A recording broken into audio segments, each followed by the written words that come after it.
ఉన్నాయి. జస్ట్ నేను మీతో చెప్పించడం కోసమే చదువుతున్నాను. నాతో చెప్పండి. అందరూ తీసారా? అందరూ చదువుతారు. బైబిల్ చేతిలో ఉన్నదంటే ఆ బైబిల్ మీరు చదువుతున్నారని అర్థం. ఓకే, రోజు బైబిల్ చదివాడు ఎంతమన్నారు?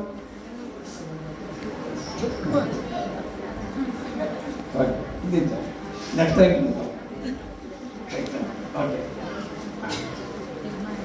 ఒకవేళ మీ చేతిలో బైబిల్ లేకపోయినా ఫ్రిడ్జ్లో బైబిల్ డౌన్లోడ్ చేసుకోవచ్చు. తెలుసు కదా, మీ ఫోన్లో బైబిల్ డౌన్లోడ్ చేసుకోవచ్చు. అప్పుడు మీరు ఎక్కడున్న బైబిల్ చదవచ్చు. ఓకే, తెలిసిన వాళ్ళు తెలియని వాళ్ళకి చెప్పండి. తెలిసిన వాళ్ళు తెలియని వాళ్ళకి చెప్పండి. మీ ఫోన్లో బైబిల్ డౌన్లోడ్ చేసుకుంటే, పెద్ద ఫోన్ అలాంటి ఫోన్ ఉన్న వాళ్ళు బైబిల్ డౌన్లోడ్ చేసుకుంటే వాళ్ళు ఖచ్చితంగా ఎక్కడ ఉన్న బైబిల్ చదువుకోవచ్చు. తీసారు కదా?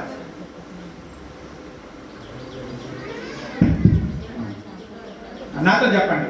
దేవా, నన్ను విడిపించుటకు త్వరగా రమ్ము. యెహోవా, నా సహాయమునకు త్వరగా రమ్ము. నా ప్రాణము తీయగోరు వారు సిగ్గుపడి అవమానమందురుగాక. నాకు కీడు చేయగోరు వారు వెనుకకు మళ్లింపబడి సిగ్గు నొందుదురుగాక. ఆహా ఆహా అని పలుకువారు తమకు కలిగిన అవమానమును చూచి విస్మయం పొందుదురుగాక. నిన్ను వెదుకు వారందరూ నిన్ను గూర్చి ఉత్సహించి సంతోషించుదురుగాక. నీ రక్షణను ప్రేమించు వారందరూ దేవుడు మహిమ పరచబడునుగాక అని నిత్యము చెప్పుకొందురుగాక. నేను శ్రమల పాలై దీనుడనైతిని. దేవా, నన్ను రక్షించుటకు త్వరపడి రమ్ము. నాకు సహాయం నీవే, నా రక్షణకర్తవు నీవే. యెహోవా, ఆలస్యం చేయకుని. ఎవరు ఈ కీర్తన రాశారు? ఆయన తన కష్టంలో ఉన్నప్పుడు ఈ కీర్తన రాశాడు. అంతేనా? అంతే కదా. కీర్తన చదువుతుంటే తెలుస్తుంది కదా. ఆయన కష్టంలో ఉన్నప్పుడు ఆ కీర్తన రాసి ఉంటాడు. ఆ కీర్తనని మీరు ఎప్పుడైనా సరే అప్పుడప్పుడు ప్రార్థన చేసుకునే ముందు మీరు కష్టంలో ఉన్నప్పుడు ఖచ్చితంగా, అలాంటివి చాలా ఉన్నాయి, అదొకటే కాదండి, అలాంటివి చాలా ఉన్నాయి. మీకు ఆస్తి విషయంలో ప్రాబ్లమ్స్ వచ్చిందనుకోండి, కీర్తన 16 చదువుకోండి. మీకు ఆరోగ్య విషయంలో ప్రాబ్లం వచ్చిందనుకోండి, కీర్తన 23 చదువుకోండి.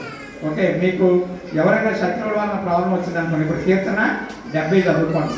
అట్లా ఒక్కొక్కసారి ఒక్కొక్క రకమైన కీర్తనను మీరు వల్లించడం వలన లేదా చదువుకోవడం వలన ప్రాక్టీస్ చేయడం వలన కూడా మీరు దేవునితో మాట్లాడవచ్చు, దేవుడిని ప్రార్థన చేయవచ్చు. ఓకేనండి, గుర్తుపెట్టండి.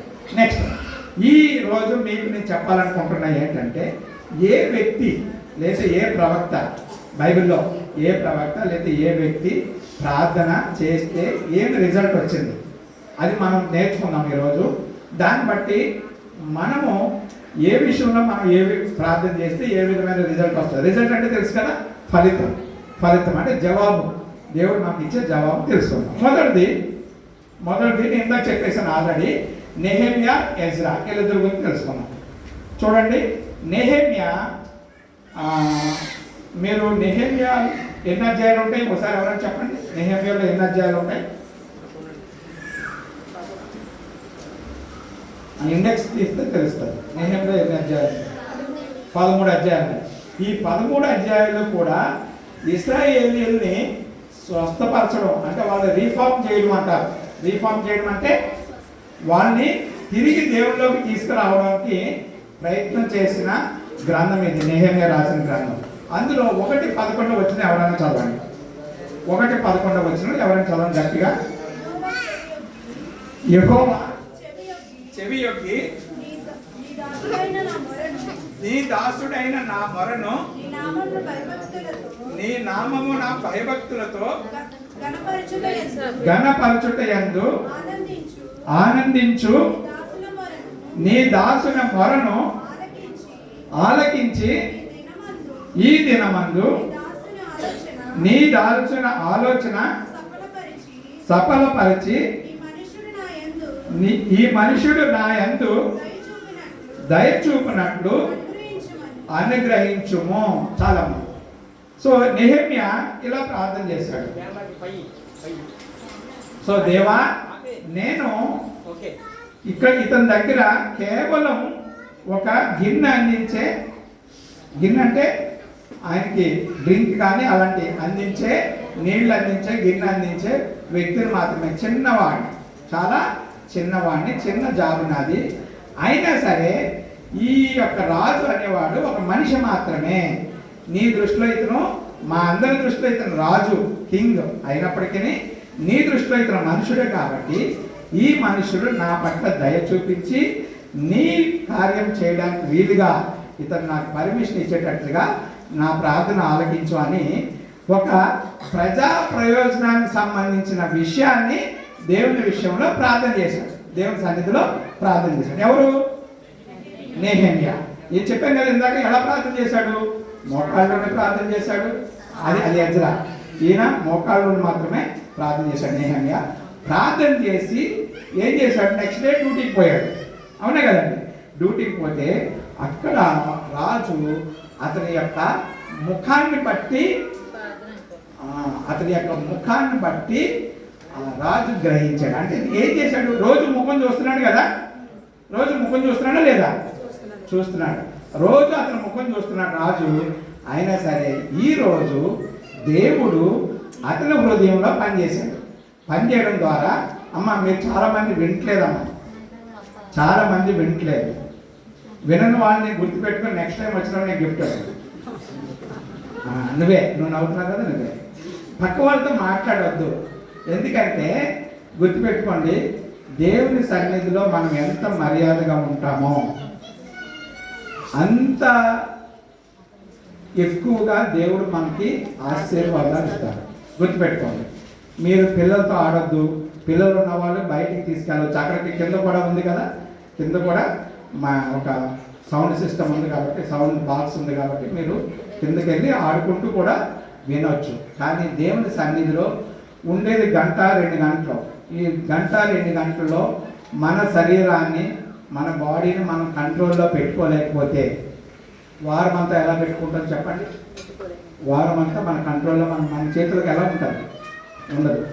మేము చిన్నప్పుడు అంటే కాలేజీలో ఉన్నప్పుడు నేను 100 నుంచి 1 వరకు రివర్స్లో నెంబర్ చెప్పమని, మీకు ఇక్కడ చేపలు వేలం చేసినప్పుడు రివర్స్లో చెప్తారు, తెలుసు కదా. 5,000, 5,000, 4,900, 4,800 అలా చెప్తారు, తెలుసు కదా మీకు. అలా రివర్స్లో చెప్తే వాళ్ళకి ఎంత కాన్సన్ట్రేషన్ ఉంది, అతని మైండ్లో ఎంత కాన్సన్ట్రేషన్ ఉంది మేము స్టడీ చేసేవాళ్ళం టీచర్స్గా. సో నేను ఇక్కడి నుంచి మిమ్మల్ని చూస్తున్నాను కాబట్టి మీరు ఎంత కాన్సన్ట్రేషన్తో ఉన్నారో నాకు తెలుస్తుంది. అర్థమైంది? కొంతమంది ఇట్లా కూడా కదలట్లేదు, చాలా జాగ్రత్తగా ఉంటున్నారు. చైర్లో కూర్చున్నారు కూడా ఇట్లా కూడా కదలట్లేదు, చాలా. కానీ కొంతమంది తిరుగుతున్నారు, ఇలాగంటున్నారు, పక్క వాళ్ళని డిస్టర్బ్ చేస్తున్నారు. ఇది మంచిది కాదు. దేవుని సన్నిధికి వచ్చినప్పుడు మీరు, బైబిల్లో ఉంది కదా, చూసారా, నాకంటే మీకే ఎక్కువ అన్నీ తెలుసు. అయినా సరే మీరు ఏం పట్టించుకోవట్లేదు. తెలిస్తే ఏంటి ఉపయోగం? ఇప్పుడు నీకు క్వశ్చన్ ఆన్సర్ తెలుసు, కానీ ఎగ్జామ్లో రాస్తేనే కదా నీకు అక్కడ మార్కులు వచ్చేవి. నాకు తెలిసినా ఎందుకే రాయటం అని ఊరుకుంటే, ఎగ్జామ్లో రాయకుండా ఊరుకుంటే నీకు తెలుసు ఆన్సర్, రాయకుండా ఊరుకుంటే నీకు మార్క్స్ ఏం రావు. అలాగే దేవుడు కూడా నీకు తెలుసుంటూ కూడా సరైన రీతిలో నువ్వు ప్రవర్తించకపోతే దేవుని సన్నిధిలో నీవు దేవుని నుండి పొందాల్సిన దీవెనను పొందవు. మనకి అన్యులకి తేడా ఉంటుంది. మనకి అన్యులకి తేడా ఉంటుంది. నేను అన్యులకు చెప్పను, కానీ మనకి అవిశ్వాసులకి తేడా ఉంటుంది. చెప్పనా? అవిశ్వాసులు చర్చకు వచ్చారనుకోండి, యమనస్తులు కానీ పెద్దవాళ్ళు కానీ ఏమైనా చర్చకు వచ్చారనుకోండి, ఈ చీర బాగుంది, ఈ డ్రెస్ బాగుంది, అరే నీ ఫ్రెండ్ ఏం చేస్తుందిరా, అరే నీ ఫ్రెండ్ ఏం చేస్తుందని అలా మాట్లాడుకుంటూ ఉంటాం. అదే గుడికి వెళ్ళిన ఏం చేస్తారు తెలుసా? బొట్టు నిండా పళ్ళు పువ్వులు అన్నీ పట్టుకొని వెళ్ళి 5 నిమిషాలు అర్చన చేయించుకొని బయటకు వచ్చి వాళ్ళ కోసం ఎవరో వస్తారని ఎదురు చూస్తూ ఉంటారు. సినిమాల్లో చూస్తున్నాం కదా. మసీదుకి వెళ్ళిన వాళ్ళు ఏం చేస్తారు తెలుసా? వాడు వచ్చి వ్యాపారం ఎలా జరుగుతుందని తెలుసుకోవడం వాళ్ళు అవిశ్వాసం. కానీ విశ్వాసులు ఏం చేస్తారు తెలుసా? మసీదులో ఉన్నంతసేపు ఎవరితో మాట్లాడరు. ఇంతమంది ఫ్రెండ్స్ని చూసాను నేను ముస్లిమ్స్ని. ఎవరితో మాట్లాడరు. ఏం చేస్తారు? మసీదులో నమాజ్ అంతా అయిపోయేంత వరకు మనం బయటకు వచ్చి తినే చోట అప్పుడు మాట్లాడతారు. అప్పుడు వరకు మాట్లాడరు. పక్కనే కూర్చుంటాడు వాడు ఫ్రెండ్, లేకపోతే వాళ్ళ బాస్. ఎందుకంటే నేను చాలాసార్లు నేను మసీదులో పార్టిసిపేట్ చేశాను. నేను ముఫ్ఖాన్యా కాలేజీలో ప్రొఫెసర్గా పనిచేశాను. ఫ్రైడే నేను మా ఫ్రెండ్స్తో ఏదో ఖర్చు కట్టుకొని అక్కడికి వెళ్ళి కూర్చుండేవాడిని. అస్సలు ఎవరితో మాట్లాడరు. వాళ్ళు గంట జరుగుతుంది వాళ్ళు మా నమాజ్ ఫ్రైడే రోజు. వింటారు, నమాజ్ చేస్తారు, వస్తారు.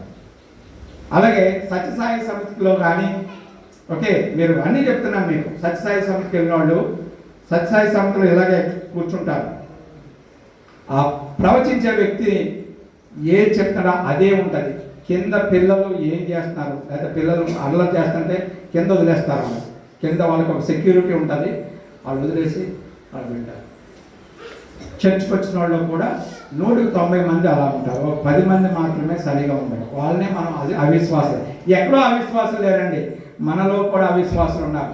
ఎందుకంటే దేవుని సన్నిధికి వస్తే భయం ఉండదు, భక్తి ఉండదు. ఆ పాస్టర్ గారికి ఏదో కానుక ఇచ్చేస్తే పాస్టర్ గారు నన్ను చాలా భక్తిపరులు అనుకుంటారు. ఇట్లాంటి పనికి మన ఆలోచనలు ఉంటారు. వాళ్ళు ఎప్పుడూ ఎదగరు, వాళ్ళు అక్కడే ఉంటారు. అక్కడ లాస్ట్ టైం వచ్చినప్పుడు మీకు చెప్పానో లేదో, అంబేద్కర్ గారు ఒక మాట అన్నారు. ఏమన్నారు? నువ్వు పేదవాడిగా పుట్టడం నీ తప్పు కాదు, కానీ పేదవాడిగా చనిపోతే నీ తప్పు. క్రీస్తు ప్రభు కూడా అదే అంటారు. ఏమన్నాడు? అంబేద్కర్ గారి ముందు పుట్టినాడే కదా క్రీస్తు ప్రభు. ఆయన ఏమన్నారు? నువ్వు అవిశ్వాసగా ఉన్నావంటే నీ జీవితం వర్ధిల్లదు. ఆయన చెప్పిన వర్ధిల్లాలంటే ఏం చేయాలి? దేవుణ్ణి సరైన రీతిలో నువ్వు నమ్ముకోవాలి, సరైన రీతిలో ఫాలో అవ్వాలి. అంతేగా నీ ఇష్టం వచ్చినట్టు కాదు. ఈ కూర్చొని లేదు, ఈ ముచ్చట్లేదు బయట పెట్టుకోవచ్చు కదా, ఇంటి దగ్గర పెట్టుకోవచ్చు కదా. ఇక్కడికి ఎందుకు వచ్చారు? నీ పక్క వాళ్ళు కూడా నీకు అనవసరం. వాక్యం వినేటప్పుడు ఆరాధన చేసేటప్పుడు కొంతమంది అటు ఇటు తిరుగుతున్నారు, కొంతమంది నిలబడి ప్రార్థన చేస్తున్నారు, కొంతమంది కూర్చొని మంచిదే. కానీ వాక్యం వినేటప్పుడు ఖచ్చితంగా మీరు నేర్చుకోవాల్సిన అవసరం ఉంటుంది. అర్థమైందండి? మీరు మాట్లాడుతున్నారంటే మీరు సిద్ధపడి రాలేదని అర్థం. మీరు దేవుని సన్నిధిలో మాట్లాడుతున్నారంటే మీరు సిద్ధపడి రాలేదు. ఈరోజు బల్లారాధన ఉందా? ఉంది కదా. మరి మీరు ఎంతమంది సిద్ధపడి వచ్చారు? చేతులు ఎత్తండి. సిద్ధపడటం అంటే ఏంటి? నిర్ణయం సిద్ధపడాలి. వీలైతే ఒక పొద్దు ఉండి, దేవా రేపు నేను నీ బల్లని సమీపిస్తున్నాను కాబట్టి నన్ను దీవించు, నా తప్పుల్ని నా పాపాన్ని క్షమించు, నన్ను సిద్ధపాటు చెయ్యి. నేనేం ప్రార్థన చేసుకుంటాను తెలుసా? నేను బల్ల ఆరాధనకు ముందు రోజు కానీ తెలిస్తే, ఈరోజైతే నాకు నిన్న చెప్పినట్టున్నాడు, ఏమని ప్రార్థన చేసుకుంటానంటే, నాలో చాలా బలహీనతలు ఉన్నాయి. నడినెత్తి నుంచి అరికాల వరకు చాలా బలహీనతలు ఉన్నాయి, చాలా కష్టాలు ఉన్నాయి, బాధలు ఉన్నాయి, హెడేక్ ఉంది, చాలా ప్రాబ్లమ్స్ ఉన్నాయి. అలాగే నా కుటుంబంలో ఉన్నాయి, నా సమాజంలో ఉన్నాయి. సో నేను నీ శరీరాన్ని, నీ రక్తాన్ని నేను తీసుకునేటప్పుడు మొదట నా శరీరాన్ని అంతటినీ శుద్ధీకరించు, తర్వాత నా హృదయాన్ని శుద్ధీకరించు, తర్వాత నా కుటుంబాన్ని శుద్ధీకరించు, నా సమాజాన్ని, నా సంఘాన్ని శుద్ధీకరించని ప్రార్థన చేసుకుంటాను. ఆ ప్రార్థన చేసుకొని ఆ విధంగా ముందుకు పోతేనే మీరు బల్ల యొక్క అర్థం మీకు తెలుస్తుంది. గుర్తుపెట్టుకోండి. ఓకేనండి? దయచేసి వినండి. నేను ఒక 20 minutesలో అవగొట్టేస్తాను. మీరు డిస్టర్బ్ చేస్తే నేను ముందుకు పోలేను. మీరు డిస్టర్బ్ చేయొద్దు. మీకు ఏదైనా కష్టం అనిపిస్తే కూర్చోవడం కష్టం, నెమ్మదిగా కిందకి వెళ్ళండి. కింద కూడా బాక్స్ ఉంది కాబట్టి వినండి. ఓకేనా? మీ వల్ల మీ పక్క వాళ్ళని డిస్టర్బ్ అవ్వకూడదు. ఓకే? ఈ నెహెమ్యా ఎప్పుడైతే అలా ప్రార్థన చేశాడో దేవుడు తన ప్రార్థన అంగీకరించడమే కాకుండా రాజు యొక్క మనసు మార్చి అతని యొక్క ముఖాన్ని స్టడీ చేసేటట్టు చేశాడు. ముఖాన్ని స్టడీ చేసి రాజే అడిగాడు, ఏమైంది నీకు అంటే అతను, నేను ఎలా సంతోషంగా ఉండగలనండి, నా పరిస్థితి ఇది, మా యొక్క దేవాలయం పరిస్థితి ఇది అన్నప్పుడు అతను మొత్తం అతనికి కావాల్సిన అవసరత అంతా తీర్చాడు. చూడండి, నిస్వార్థమైన ప్రార్థన ఇది నిస్వార్థం. అలాగే ఎజ్రా కూడా దేవుని యొక్క ప్రజలు దేవుని విడిచి అన్యుల్ని ప్రేరణ చేసుకుంటూ అన్య మతస్థులుగా అన్య మార్గాల్లో పోతున్నప్పుడు ఎజ్రా కూడా ప్రార్థన చేస్తాడు. మోకాళ్ళుని ఆయన సాష్టాంగపడి, oh my God, I am ashamed, our sins are higher than our heads అని ప్రార్థన చేస్తాడు. ఓ దేవా, మా పాపాలు మా తలల కంటే పై వరకు పేరుకుపోయాయి. పై వరకు పేరుకుపోయాయంటే మేము పాపంలో కంప్లీట్గా మునిగిపోయాము. కాబట్టి మమ్మల్ని క్షమించి నీ వైపు త్రిప్పుకో అని ఎలుగెత్తి ఏడుస్తూ సాష్టాంగపడి మోకాళ్ళు ప్రార్థన చేస్తే ప్రజలు భయపడి అతని యొక్క వాక్యాన్ని విని, ప్రార్థన విని వెనక్కి వచ్చి వాళ్ళు చేసిన తప్పులన్నీ ఒప్పుకొని దేవుని దగ్గర నిలబడి చేతులెత్తి వాళ్ళు పశ్చాత్తాపడతారు. ఇది రెండవది. నెహెమ్యా ప్రార్థన, ఎజ్రా ప్రార్థన. మూడోది చూద్దాం. King David. ఎవరు? King David. కింగ్ డేవిడ్ ఏం ప్రార్థన చేశాడు అంటే, రాజైన దావీదు అయితే దావీదు మహారాజు ఏమని ప్రార్థన చేశాడు చూడండి. Create in me a clean heart O God and renew a right spirit within me అని ప్రార్థన. దేవా, 51 కీర్తన అంతా చదవండి, మీరు రాసుకోండి. పిల్లలు అన్నవాళ్ళు, చదువుకున్న వాళ్ళు 51 కీర్తన తర్వాత చదువుకోండి. నేను బైబిల్ ఓపెన్ చేస్తున్నానా, మీరేం చేయాలి? నోట్బుక్, పెన్ను మీ చేతిలో ఉండాలి. కాలేజ్కి వెళ్ళినప్పుడు, స్కూల్కి వెళ్ళినప్పుడు ఎలాగైతే మీరు నోట్బుక్స్ తీసుకెళ్తారో, చర్చ్కి వచ్చినప్పుడు నోట్బుక్, పెన్ను తీసుకురావాలి. దేవుని చిత్తమైతే మీరు ఎంతమంది అయితే నేను నెక్స్ట్ వచ్చినప్పుడు ఎవరి చేతిలో అయితే నోట్బుక్, పెన్ ఉంటుందో వాళ్ళకి మళ్ళీ కొత్త నోట్బుక్, పెన్ ఇస్తాను. దేవుని చిత్తమైతే నేను దేవుని చిత్తమని కండిషన్ పెట్టాను, ఎందుకంటే నేనేం చేయలేను. మళ్ళీ వచ్చినప్పుడు ఎంతమంది చేతిలో నోట్బుక్, పెన్ను ఉంటుందో, అయ్యారు నేను వస్తున్నాను అనౌన్స్ చేయొద్దు, ఎందుకంటే ఇది ప్రతి వారం తెచ్చుకోవాలని కోరుకున్నాను. మీ దగ్గర మీరు బైబిల్ ఓపెన్ చేయొద్దు. ఎవరో ఒకరు ఇద్దరు అయ్యగా చదవమన్నప్పుడు చదవండి, ప్రాబ్లం లేదు. కానీ మీ దగ్గర ప్రసంగ పాఠాన్ని రాసుకోవాలి ఇలా. ఎందుకంటే మనం అందరూ చదువుకున్నాం కదా, ఎంతమంది చేతిలో బైబిల్ ఉంటే వాళ్ళందరూ చదువుకున్నారు, నేను నమ్ముతున్నాను. కాబట్టి మీరు రాసుకోవాలి, ఓకేనండి. సో ఈ రాజైన దావీదు, మా దావీదు మహారాజు, దేవా నా హృదయంలో నాకు శుద్ధ హృదయం కలుగే అన్నాడు. ఎందుకంటే అతను గొప్ప నరమేధం చేశాడు. ఏం చేశాడు? ఎన్నో రాజ్యాన్ని ఓడించేశాడు, రక్తాన్ని చిందించాడు, తన జీవితంలో పాపాలు కూడా చేశాడు.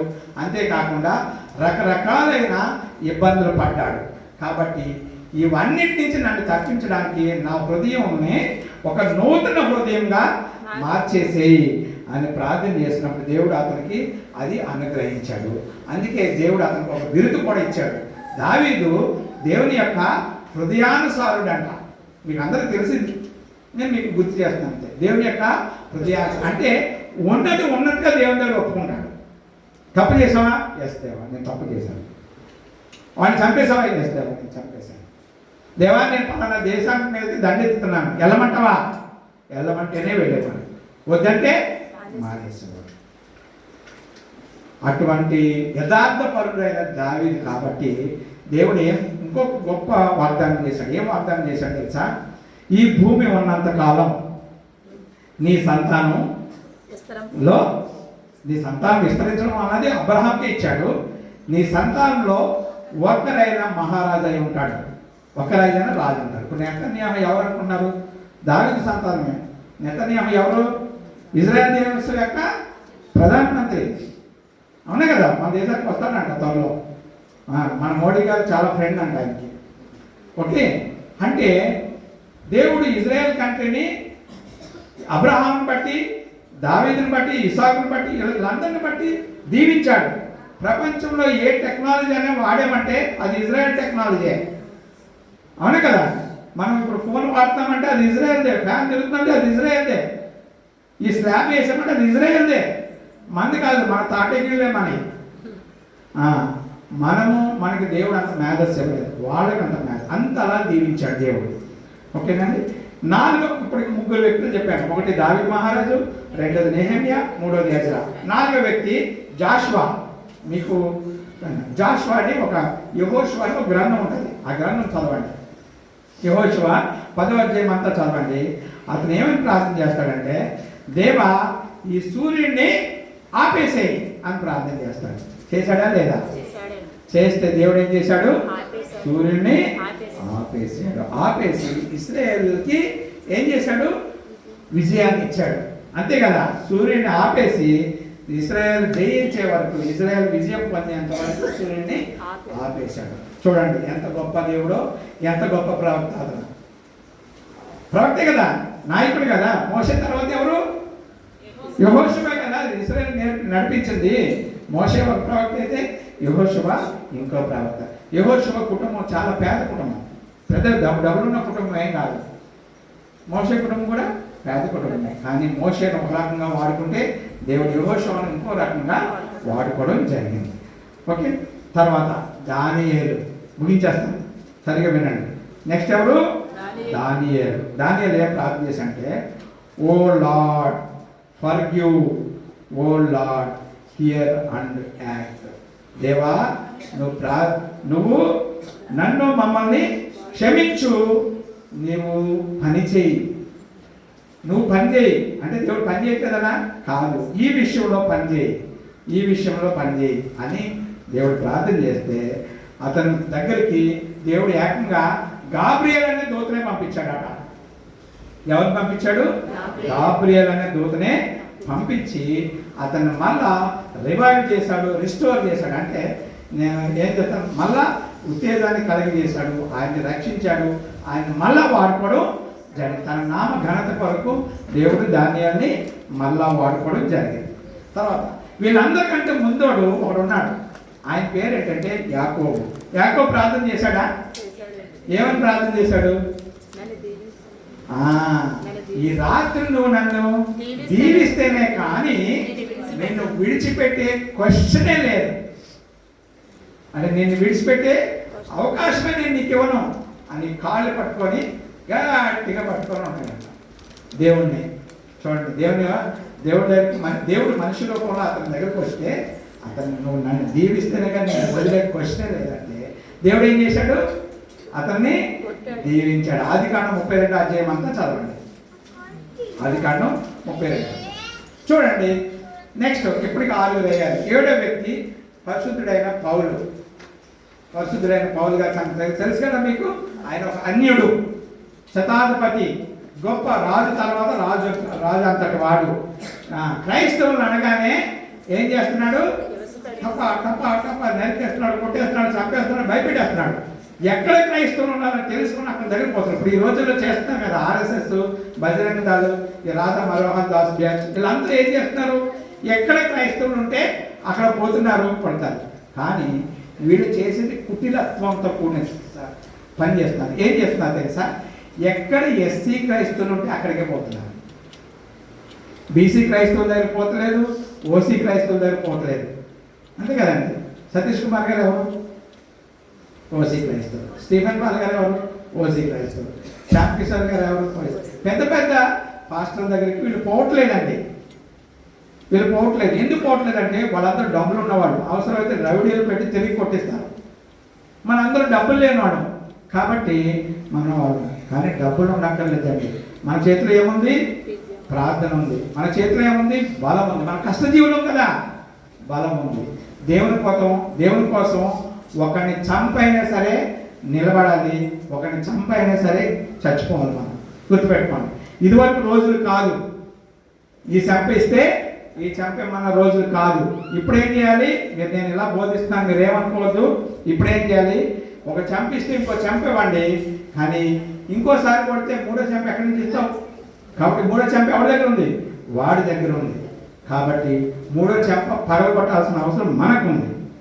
గుర్తుపెట్టుకోండి. క్రీస్తు ప్రభు ప్రేమని ఒక చెంప ఇంకో చెంప వరకునే ఉంది. తర్వాత మనము తిరగబడాల్సిన అవసరం ఉంది. ఎందుకంటే మనం బలహీనులు, డబ్బు లేనివాడు కాబట్టి దేవుడు మనకి చెయ్యి బలమే ఇచ్చాడు. ఏమిచ్చాడు? చెయ్యి బలమే ఇచ్చాడు. కాబట్టి చేతితో జవాబు చెప్పాల్సిన అవసరం ఉంది. దేవుని కోసం అవసరమైతే అలాగా అది సాక్ష్యం, అంతేగాని ఊరుకోవద్దు. ఎందుకంటే బైబిల్లో ఒక స్ట్రాంగ్ స్టేట్మెంట్ ఉంది. ఆ స్టేట్మెంట్ ఏంటి తెలుసా? పిరికి వాళ్ళు దేవుని రాజ్యానికి వారసులు కాదు. మీలో ఎంతమంది పిరికి వాళ్ళు చేతులు ఎత్తండి. ఎవరు లేరా? దేవునికి వందనాలు. సో పిరికి వాడిగా మీరు బతికితే మనము ఈ దేశంలో బ్రతకలేము. కాబట్టి మనకి డబ్బు లేకపోవచ్చు, మనము వీళ్ళు అనుకున్నట్టు తక్కువ కులం అని అనుకోవచ్చు, కానీ మనకున్నది ఏంటి తెలుసా? దేవుని యొక్క శక్తి. దేవుని యొక్క శక్తి తిరగబడాల్సిన అవసరం ఉంది. ఎవరైనా దేవుని యొక్క సన్నిధిని పాడు చేయడానికి వచ్చారంటే మీకు తెలుసు కదా, యెరూషలేము దేవాలయానికి వెళ్ళినప్పుడు దేవుడు క్రీస్తు ప్రభు ఏం చూశాడు? వ్యాపార స్థలంగా మారిస్తే వాళ్ళు పెద్ద పెద్ద వ్యాపారస్తులు వాళ్ళందరినీ చిందరవందర చేసేసి, మీరు ఒక యూజ్లెస్ ఫెలోస్, నా తండ్రి యొక్క ఇంటిని మీరు వ్యాపార గృహంగా చేస్తారా అని కోప్పడ్డా లేదా? అదే సమయంలో మన కోసం ప్రాణం ఇచ్చాడా లేదా? ఈ రెండు గుర్తించుకోండి. మన సంఘాన్ని ఎవరైనా పాడు చేయడానికి వచ్చినప్పుడు, లేకపోతే మన సంఘాన్ని ఎవరైనా డిస్టర్బ్ చేయడానికి వచ్చినప్పుడు, చిన్న పిల్లలతో సహా అందరూ తిరగబడాల్సిన అవసరం మనకి చాలా ఉంది. గుర్తించుకోండి. మనం ఎవరిని అన్యాయంగా, అక్రమంగా, అనవసరంగా ఎవరితోనూ మనం పోట్లాడు అవసరం లేదు మనకి. వాడి దేవుని నమ్ముకుంటే ఏంటి, నమ్ముకోకపోతే ఏంటి? అవునే కదా. మనం ఎవరిని కన్వర్ట్ చేయక్కర్లేదు. మనకు మనమే సైన్యంగా స్టార్ట్ అయితే, మన పిల్లలకు మన సైన్యంగా స్టార్ట్ అయితే చాలు, అంతే. కానీ ఈ దేశంలో ఏం జరుగుతుంది తెలుసా? ఓసీ క్రైస్తవులను డిస్టర్బ్ చేయరు, బీసీ క్రైస్తవులను డిస్టర్బ్ చేయరు, డబ్బులున్న క్రైస్తవులను డిస్టర్బ్ చేయరు, పేద క్రైస్తవులను డిస్టర్బ్, అదే ఎస్సీ క్రైస్తవులను డిస్టర్బ్ చేసి వాళ్ళని ఎస్సీలుగా, హిందువులుగా ఉంచాలని ప్రయత్నం చేస్తున్నారు. ఎందుకు ప్రయత్నం చేస్తున్నారు చెప్తాను చూడండి. మన దేశ జనాభా ఎంత? 140 కోట్లు అనుకుందాం. 140 కోట్లలో 2050కి 50% కంటే ఎక్కువ క్రైస్తవులు అయిపోతారు. 2050 మీకు తెలుసా? ఈ నార్త్లో అంటే ఉత్తరంలో మన దేశం పైన తెలుసు కదా, ఉత్తరం అంటే పటం చూస్తే ఆ పైన ఒక 7 రాష్ట్రాలు ఉన్నాయి. అస్సాము, మిజోరాము, మేఘాలయ, మణిపూరు, ఓకే, ఇంకేంటి త్రిపుర, ఇంకోటి ఉంది, ఇంకో 2 ఉన్నాయి చెప్పేసాను. ఇలా 7 రాష్ట్రాలు ఉన్నాయి. ఈ 7 రాష్ట్రాలు తొందరగా క్రైస్తవ రాష్ట్రాలు అయిపోయాయి. మీకు అక్కడికి వెళ్తే మోడీ ఏం మాట్లాడతాడు తెలుసా అండి? మన ప్రధాని గారు క్రైస్తవులకు సెపరేట్ పథకాలు ఇస్తాము అని మాట్లాడతారు. ఇక్కడికి వస్తే హిందువులకి సెపరేట్ ద్వంద్వ నాలిక. అది అన్నీ దేవుడు చూస్తున్నాడు, అవన్నీ దేవుడు చూస్తున్నాడు. తప్పు, అది తప్పు, అలా చెప్పకూడదు. ఓకే, అక్కడికి వెళ్తే క్రైస్తవులకి ప్రత్యేకం, ఇక్కడికి వెళ్తే క్రైస్తవులకి వద్దు. అందుకే దేశాన్ని దేవుడు త్వరగా మార్చేస్తున్నాడు. ఎందుకంటే దేవుడు రాకడ తొందరగా వచ్చేస్తుంది. దేవుడు రాకడ తొందరగా. మోడీ గారు కూడా తెలుసుకోవాల్సిందే ఇది. మోడీ గారు అందరూ తెలుసుకోవాల్సిందే. ఎందుకంటే నెతన్యాహు దగ్గరికి వెళ్తున్నాడు, అమెరికా ట్రంప్ గారి దగ్గరికి వెళ్తున్నాడు కదా, వాళ్ళందరూ గమనిస్తున్నారు. మన దేశం యొక్క నాయకుల యొక్క డబుల్ స్టాండర్డ్ ప్రపంచం అంతా గమనిస్తుంది. కాబట్టి మనము మన దేవుడినే మనం ఫాలో అవ్వాలి. కానీ మన దేశ నాయకులు కానీ, మన దేశ ఎమ్మెల్యే కానీ, ఎంపీలు కానీ వాళ్ళ యొక్క కుట్రలతో కూడింది ఏది మనం వినకూడదు. ఆధ్యాత్మికంగా చెప్తున్నాను. ఇక మామూలుగా అయితే మీరు వినాలి. ఎలాగా? ఇవి ఇక్కడ రోడ్డు వేస్తాము, ఇక్కడ ఇది చేస్తామంటే మనం వినాలి, తప్పదు. కానీ ఒకటి మాత్రం కుట్ర జరుగుతుంది. క్రైస్తవుల్లో ఎస్సీలు మాత్రమే హిందువులుగా మిగలాలి, అప్పుడే మన హిందూ సమాజం కొంతానే ఉంటుంది, సంఖ్యాబలం అని అనుకుంటున్నారే తప్ప ఎస్సీలను మనం ఉద్ధరించుదాము అని మనం ఎందుకు క్రైస్తవం అయ్యామండి? మీరు చెప్పండి. మనకి ఎందుకు క్రైస్తవం తీసుకోవాల్సిన అవసరం ఉంది? మళ్ళీ గుళ్ళకి రానివారు, మళ్ళీ అంటరాని వాగే చూశారు, అవునే కదా. కానీ మళ్ళీ ఎవరు తీసుకొచ్చారు? కృష్ణ మాదికి చెప్తున్నాడు కదా, ఏమని చెప్తున్నాడు? మన ఎవరు తీసుకొచ్చారు? మన ముందుకు ఎవరు తీసుకొచ్చారు? బ్రిటిష్ వాళ్ళు వచ్చినప్పుడు అక్కడ విలియం కేరీ లాంటి వాళ్ళు, పెద్ద పెద్ద వాళ్ళు, ప్రవక్తలైన వాళ్ళు వచ్చి మన హక్కులు చేర్చుకొని మనకు బట్ట ఇచ్చారు, మనకి తిండి ఇచ్చారు, మనకి చదువు ఇచ్చారు, మనకు ఆరోగ్యం ఇచ్చారు. అందుకే మనం క్రైస్తవులుగా అయ్యాము. మన హిందూ సమాజం మనకి ఇష్టం, మనం క్రైస్తవులుగా అయ్యి ఉండేవాళ్ళమా? మరి మిగతా ఓసీలు వాళ్ళు దేవుణ్ణి నమ్ముకున్నారు. ఆర్ఆర్కే మూర్తి గారు, సాధు సుందర్ సింగ్ గారు, భక్త్ సింగ్ గారు, వీళ్ళందరూ హిందువులు. వాళ్ళు ఎందుకు దేవుణ్ణి నమ్ముకున్నారు? వాళ్ళు ఈ దేవుని యొక్క రుచి చూశారు, ఈ దేవుని యొక్క శక్తిని చూశారు, ఈ దేవుని యొక్క మహిమను చూశారు, అందుకు నమ్ముకున్నారు. కానీ మనము ఎందుకు నమ్ముకున్నాం? మన పూర్వీకులు ఎందుకు నమ్ముకున్నారు? మనకు ఆరోగ్యం ఇస్తారని వస్తే నమ్ముకున్నాము, మనకు భోజనం పెడతామంటే నమ్ముకున్నాం, అవునే కదా. మరి మనమే దేవునికి ఎక్కువ రుణపడి ఉన్నాం, వాళ్ళు కాదు. మనమే దేవునికి ఎక్కువ రుణపడి ఉన్నాం. కాబట్టి మనం అవసరమైతే హతసాక్షులు అయిపోవాలి తప్ప దేవుణ్ణి విడిచిపెట్టకూడదు. గుర్తుంచుకోండి. ఎందుకంటే మనల్ని హిందువులుగా ఉంచాలి, అంటరాని వాళ్ళుగా ఉంచాలి, గరీబ్ వాళ్ళుగా ఉంచాలని ప్రయత్నం చేస్తున్న ఏ కుట్ర అయితే ఉందో ఆ కుట్రకి మనము లొంగకూడదు. గుర్తుంచుకోండి. నేను యూట్యూబ్లో పెడతాను, డోంట్ వరీ. నేనేం ఎవరికి భయపడే క్వశ్చన్ లేదు. ఎందుకంటే ఎంతకాలం భయపడతాం? చెప్పండి. పిల్లిని రూమ్లో పెట్టి తలుపు వేసేసి కొడుతూ కూర్చొని చూద్దాం. దాన్ని కొడుతూ కూర్చోండి, ఏం చేస్తుంది? దాని తన కాళ్ళలో ఉన్న అసలైన పంజాన్ని బయటకు తీస్తుంది. మనం కూడా అంతే. అవసరమైన పంజాన్ని బయట తీసి ఎక్కడ రక్తుందో తెలియదు. మనం కూడా మన దేవుని సన్నిధిని పాడు చేయడానికి వచ్చిన ఎవరైనా సరే ఫస్ట్ మీరు వాళ్ళ వచ్చిన వాళ్ళని అటాక్ చేయాలి. మీరు వచ్చిన వాళ్ళని అటాక్ చేయాలి. అంతేగాని పోలీస్ స్టేషన్కి వెళ్ళడం, పేపర్ స్టేట్మెంట్లు ఇవ్వడం ఇవి కాదు. పేపర్ స్టేట్మెంట్లు ఇవ్వడం, పోలీస్ స్టేషన్ మనకి ఎవ్వరూ సహాయం చేయరు. మీరు పోలీసు వాళ్ళు సహాయం చేయరు. పోలీసు వాళ్ళు, ఐపీఎస్ ఆఫీసర్లు, కలెక్టర్లు వాళ్ళు పెద్ద పెద్ద చదువులు చదివారు, కానీ వాళ్ళు ఏమి చేయగలిగే సత్తాలు కోల్పోయారు మన దేశంలో. అంతేకాదు జడ్జిలు కోల్పోయారండి. వాళ్ళ విచక్షణ జ్ఞానం జడ్జిలు కోల్పోయారు. ఒక దళితుడిని కానీ ఒక ఆడపిల్లల్ని పాడు చేస్తే సరైన తీర్పిచ్చే జ్ఞానం కోల్పోయారు వాళ్ళు, తెలుసా? కాబట్టి ఆ జ్ఞానం వాళ్ళలో కలగజేయాల్సిన అవసరం మనకుంది. ఆ విషయాన్ని మీరు గుర్తుపెట్టుకోవాలి. అంతే తప్ప చేతకాని దద్దమ్మలాగా కూర్చోకూడదు. అలా కూర్చున్నారా అంటే మనం ఈ దేశంలో బ్రతకలేము. అది చూడండి. ఎజ్రా కానీ, నెహెమ్యా కానీ, డానియల్ కానీ వీళ్ళందరూ రాజుకి వ్యతిరేకంగా పనిచేసిన వాళ్ళే. మరి ఎందుకు బైబిల్ చదువుతున్నాం మనం? ఈవెన్ క్రీస్తు ప్రభువు కూడా రాజుకి వ్యతిరేకంగా పనిచేసిన వాళ్ళే. కాదా చెప్పండి. ఏ రోజు రాజుని ఎదిరించాడా లేదా? ఆయన కేవలం మన కోసం ప్రాణం పెట్టడం కోసమే లాస్ట్లో మౌనం అయిపోయాడు. కానీ తన 3.5 సంవత్సరాల యొక్క గోస్పల్, ఆ సువార్త కార్యక్రమం ఏదైతే ఆయన చేశాడో కేవలం 3.5 సంవత్సరాలు, ఇప్పుడు 3000 సంవత్సరాల దగ్గరకు వచ్చేసింది. వస్తుందా లేదా? 3.5 సంవత్సరాలు ఆయన చేసిన సువార్త 3000 సంవత్సరాలకు పాగిపోయింది. ఆయన రెండవ రాకడ కోసం ఎదురు చూస్తుంది.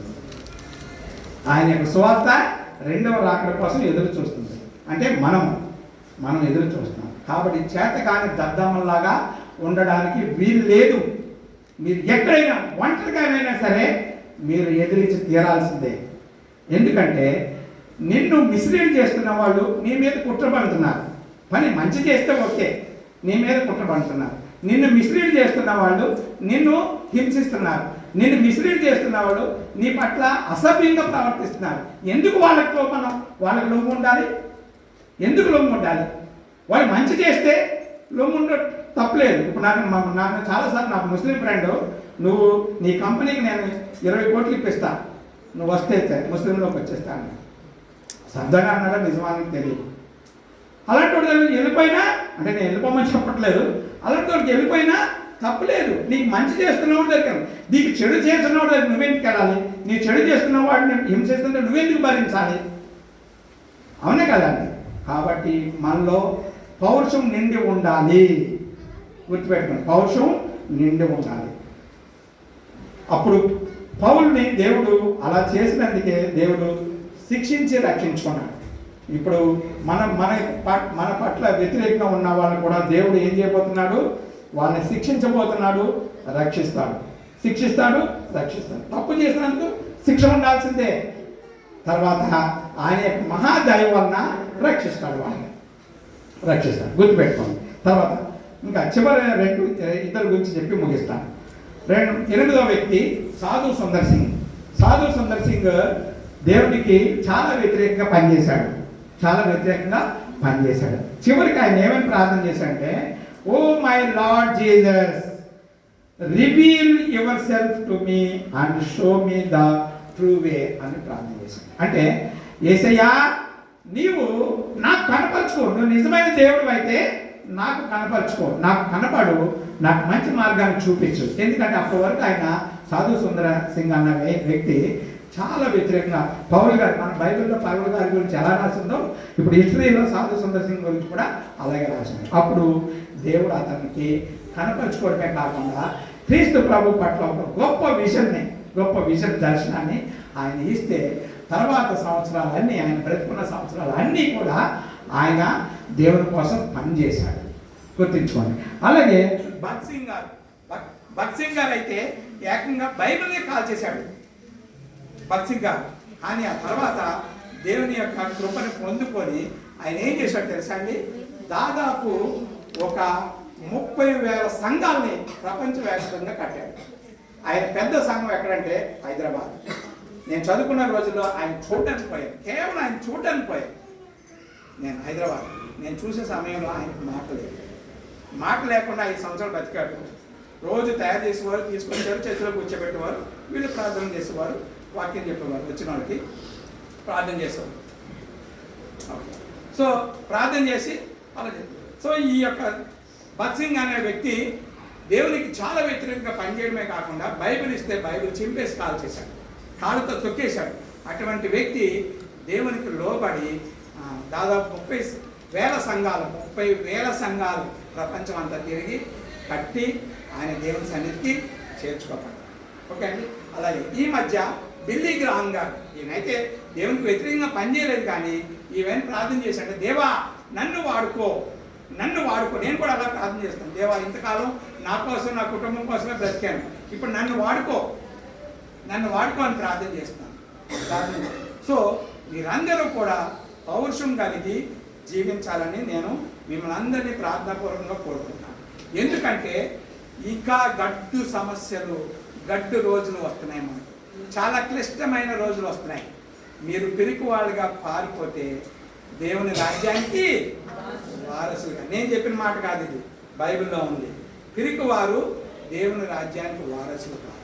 మీకు దేవుని రాజ్యం త్వరలో దేవుడు వస్తారు అంటే మీరు అనుకోవచ్చు, నేను పుట్టినప్పటి నుంచి దేవుడు వస్తున్నారని చెప్పి. అవును, నేను పుట్టినప్పటి నుంచి కూడా త్వరలో దేవుడు వస్తాడు. ఎందుకు దేవుడు ఆలస్యం చేస్తున్నాడు? చెప్పండి. ఎందుకంటే ప్రకటన గ్రంథంలో మాట ఉంటుంది, మీ అందరికీ తెలుసు కాబట్టి నేను ఎక్కువగా ఇచ్చాను. ప్రకటన గ్రంథంలో ఏముంటుంది? కోటాను మంది దేవుని యొక్క సింహాసనం కింద కూర్చొని ఉంటాడు. వాళ్ళందరూ ఎవరు తెలుసా? అన్యులే దేవుణ్ణి నమ్ముకొని వచ్చి దేవుని యొక్క 2వ రాకట్లో పాల్గొంటారు. ఆ అన్యుల్లో మనం కూడా ఒక భాగం, మనం కూడా అన్యులమే. మనం దేవుని యొక్క పుత్రులం కాదు, కానీ దేవుని యొక్క దత్తపుత్రులు మాత్రమే. అంటే పుత్రులు అంటే మీకు తెలుసు కదా, అంటే ఒక తల్లిదండ్రులు పుట్టరు, కానీ ఆ తల్లిదండ్రులు ఏం చేస్తారంటే వేరే పిల్లలు తెచ్చుకొని పెంచుకుంటారు. అవును కదా, మనం అటువంటి కేటగిరీకి సంబంధించిన వాళ్ళం. ఓకే, కేవలం ఇజ్రాయేలీలు మాత్రమే దేవుని యొక్క సొంత పుత్రికలు, మనం కాదు. అంటే దేవుడు ఆదాముని పుట్టించినప్పటికీ వాళ్ళు దేవుని యొక్క మార్గాన్ని తొట్టిల్లిపోయారు కాబట్టి మళ్ళా దేవుడు ఇంకో జనాంగాన్ని ఏర్పాటు చేసుకుని వాళ్ళని సొంత పుత్రులుగా మన స్వీకరించాడు. మిగతా వాళ్ళందరినీ అన్యులుగానే పెట్టాడు. కానీ క్రీస్తు ప్రభువు ద్వారా మనల్ని దత్తపుత్రులుగా మనల్ని అంగీకరించి ఆయన మార్గంలో నడుపుకుంటాడు. దేవుడు ఎప్పుడైనా సరే నీ డబ్బులు పాడు చేసుకోండి అని ఇచ్చాడు. బైబిల్లో ఎప్పుడైనా రాసుందా? నీ ఆరోగ్యాన్ని పాడు చేసుకొని బైబిల్లో ఉందా? నీ ఆరోగ్యం పాడు చేసుకో, బాగా తాగు, ఆరోగ్యం పాడు చేసుకుందా? వ్యభిచారం చేయమని బైబిల్లో ఉందా? బూతులాడు, ఇష్టం వచ్చినట్టుగా ప్రవర్తించని బైబిల్లో ఉందా? అంటే ఇవన్నీ చేయొద్దని దేవుడు చెప్పి మనల్ని దేవుడు తన యొక్క దత్తపుత్రులుగా చేసుకున్నాడు. కానీ జనాలు ఏం నేర్పిస్తున్నారు? నువ్వు తాగు, తందనాలు ఆడని నేర్పిస్తున్నారు, నువ్వు వ్యభిచారం చేయని నేర్పిస్తాను, నువ్వు దొంగతనం చేయని నేర్పిస్తున్నారని నేర్పించట్లేదా? అందుకే ఈ దేశంలోనే కాదు, ఈ ప్రపంచంలో ఇంకా దొంగతనం ఉంది, వ్యభిచారం ఉంది, ఇంకా మోసం ఉంది, దగా ఉంది, కుట్ర ఉంది, కుతంత్రం ఉంది. వీటన్నిటిని విడిచిపెట్టి రండి అని దేవుడు పిలుస్తున్నాడు. రండి నా దగ్గర విశ్రాంతిని పొందండి అని దేవుడు పిలుస్తున్నాడు. మనం వెళ్ళాల్సిన అవసరం మనకు ఉంది. అందుకే మనం వచ్చాం కాబట్టి దాన్ని నిలబెట్టుకోవాల్సిన అవసరం మనకు ఉంది. అంతేగాని ఎవడో వచ్చాడు, వాడు 4 కిటికీలు పగలగొట్టాడు, ఫ్యాన్లు ఎరగొట్టాడు అని మనం భయపడలేదు, లేకపోతే మనం 4 దెబ్బలు కొట్టాడని మనం భయపడ అవి ఎంత కుట్రతో కూడిన మనల్ని పాడు చేయడానికి వచ్చే సిద్ధాంతాలు అవి. కానీ ఇందులో ఉన్న సిద్ధాంతం మాత్రం మనల్ని బాగు చేయడానికి వచ్చిన సిద్ధాంతం. గుర్తించుకోండి, మనల్ని బాగు చేయడానికి వచ్చిన సిద్ధాంతం. ఆ సిద్ధాంత కర్త ఎవరు? క్రీస్తు ప్రభువే. దేవుడి మాట దీవించను కాక మీ అందరి గురించి ప్రార్థన చేయాలనుకున్నాను. అందరూ కళ్ళు మూసుకోండి, ప్రార్థన చేసుకున్న తర్వాత తదుపరి కార్యక్రమం అయ్యగారు చూస్తాం. మహానతుడు మహాగండైన మా ప్రభా దేవా యేసయ్య నీకే వందనాలు స్తోత్రాలు చెల్లిస్తాం. నువ్వు గొప్ప దేవుడు, మహానతుడు, మహాగండు, సైన్యములకు అధిపతి యెహోవావు. కాబట్టి నీవు సృష్టికర్తవు, కాబట్టి నీ యొక్క సృష్టిని మేము అనుభవిస్తున్నాం కాబట్టి